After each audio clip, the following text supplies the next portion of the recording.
Now adjourn. Question is the Assembly do now adjourn. Ms Lee. Thank you, Madam Speaker.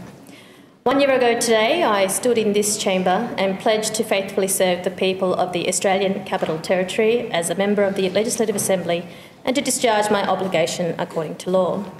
And, Madam Speaker, each morning of every sitting day, as you did this morning, when you say the words, members, I ask you to stand in silence and pray or reflect on our responsibilities to the people of the Australian Capital Territory, I reaffirm this pledge and silently ask myself, how can I achieve that today?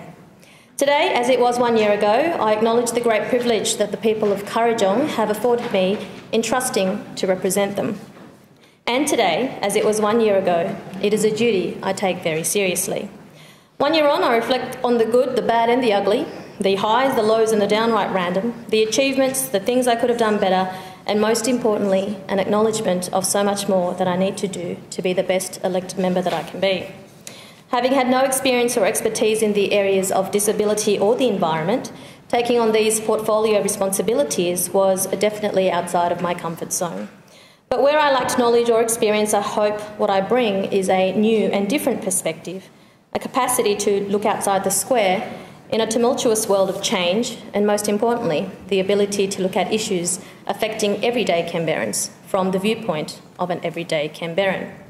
I've had the opportunity to meet some wonderful people in both the disability and environment sectors, and I'm sure, Madam Speaker, that had it not been for the environment portfolio, I would not have had the chance to go on a twilight tour of Mulligan's flat complete with the constant fear of huntsman spiders, or the trek to Yankees Hat at Namadgi spotting our very own bluebell in the wild, or touring the new recycling facility at Hume and learning about how far we have come since the days of takeaway coming in styrofoam boxes.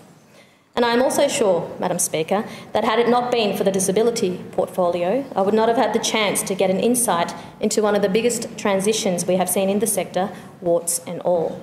I've met some of the most amazing people who, even with all the challenges in the world, have shown strength and courage to advocate for, inspire and support some of Canberra's most vulnerable. It's been a great pleasure to be able to support and encourage the social consciousness and entrepreneurship of organisations like GG's Flowers that does so much to ensure that Canberrans living with a disability have the best opportunities for employment and a sustainable future. In short, Madam Speaker, I have seen the best in people and what inspired Canberrans can offer the entire community.